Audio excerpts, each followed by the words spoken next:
If your Chevy infotainment screen is frozen, it's likely due to a software glitch rather than hardware failure. The quickest fix is a force reboot. Press and hold the power button for 10 to 15 seconds.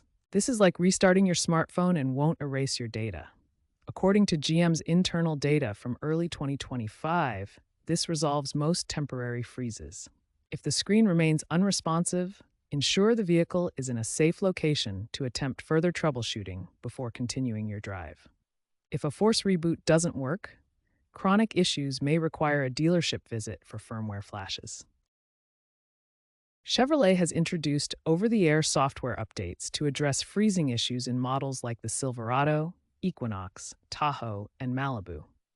These updates are delivered wirelessly to your vehicle, fixing bugs without needing a dealership visit. To check for available updates, access your vehicle's settings menu or download the My Chevrolet app on your smartphone.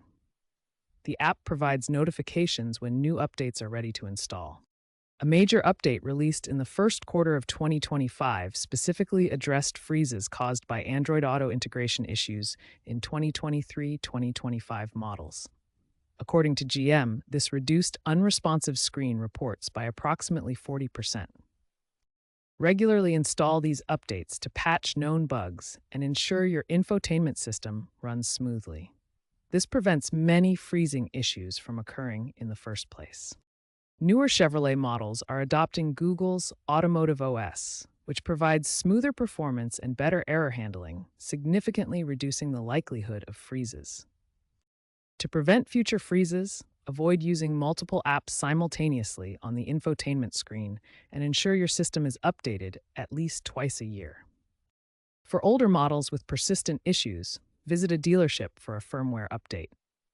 Alternatively, perform a hard reset through the settings menu or by disconnecting the vehicle battery for 5 to 10 minutes to resolve deeper software conflicts.